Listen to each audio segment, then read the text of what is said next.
नमस्कार साथियों, मैं शिखा पाल।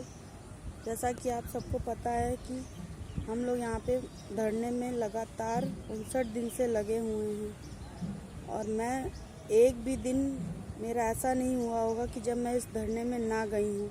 चाहे इको गार्डन की बात हो, चाहे वो SCRT की बात हो। इको गार्डन में हमारे साथी चाहे 3 हो 4 हो, फिर भी मैं ज़रूर जाती थी कि ये मेरी ड्यूटी है, मुझे अपनी एक नौकरी चाहिए। मगर पता नहीं आप लोग क्या सोचते हैं जो घरों से नहीं निकल रहे हैं। हम लोगों को इतनी बड़ी कड़ी परीक्षा देनी पड़ी कि हम लोगों को पानी की टंकी पर बैठना पड़ा। आज हम लोगों का पानी की टंकी पर 8वां दिन है। जैसा कि आप अगर मेरे फेस को देख पा रहे हो, ना मेरी नींद पूरी हो रही है, मेरे पैरों में इतना ज़्यादा स्वेलिंग आ गई है, पूरे सूज गए पैर, पूरे मेरी शारीरिक दशा इतनी ख़राब हो चुकी है कि मुझसे अब यहाँ बैठा भी नहीं जा रहा है। पैर एकदम पके से लग रहे हैं कि मुझे इधर से एक पॉइंट भी मूवमेंट करने में इतनी ज़्यादा तकलीफ़ हो रही है। मगर मैंने ठान रखा था कि मैं तो यहाँ से एक सीट लेके जाऊँगी।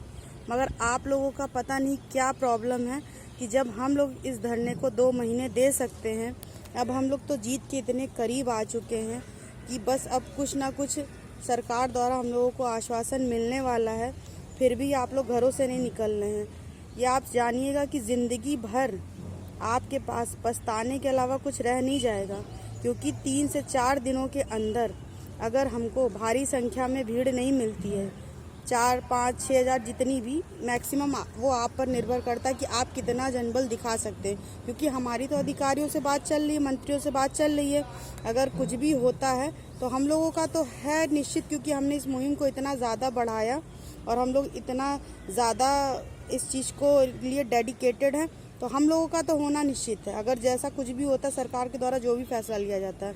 मगर हम भी चाहते हैं कि आप हमारे साथी भाई हैं, बहन हैं, कम से कम अब लास्ट मौका है। आपको 3 से 4 दिन बस देने हैं, ज़्यादा नहीं देने हैं। हम लोगों ने सारी लड़ाई लड़ ली है, बस आपको 3 से 4 दिनों का और समय देना है और अपनी जीत सुनिश्चित करनी है। अब आपके ऊपर निर्भर करता है कि अब भी आप घरों में बैठे रहेंगे कि आकर यहाँ पर जनबल दिखाएंगे, ताकि हमारी जीत सुनिश्चित हो और सभी भाई बहनों की नियुक्ति हो, केवल हमारी नहीं, आप सबकी नियुक्ति हो।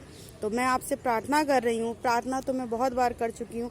अगर आप लोगों को हम लोगों की कंडीशन देखकर भी अभी तरस नहीं आ रहा है, जो हमारे ऊपर भाई बैठे हैं, मैं यहाँ पे बैठी हूँ, यहाँ पर एक अब महिला तो छोड़िए, पुरुषों की आने में हालत ख़राब होती है जिस ऊंचाई पर मैं बैठी हुई हूँ। और पत्रकारों की भी हिम्मत नहीं होती, इसलिए मुझे नीचे सीढ़ी पर जाना पड़ता है, उनको जाकर बताना पड़ता है, उन्हें बाइट देनी पड़ती है। सोच लीजिए मैं यहाँ पर 24 घंटे बैठती हूँ, कैसे सरवाइव करती हूँ। ना यहाँ पे वॉशरूम की सुविधा है, ना किसी प्रकार की सुविधा है, फिर भी मैं यहाँ पर सर्वाइवल कर रही हूँ। आप लोगों को तो 4 दिन आना है, नीचे बैठना है, जैसे भी काट लीजिए, बस अपने ज़िंदगी के सोचिए कि सुनहरे पन्नों पर अपना नाम दर्ज कराना है, अपनी नियुक्ति लेनी है। अब तो घरों से निकल आइए। मैं इससे ज़्यादा नहीं कह पाऊँगी क्योंकि मेरी तबीयत ठीक नहीं है।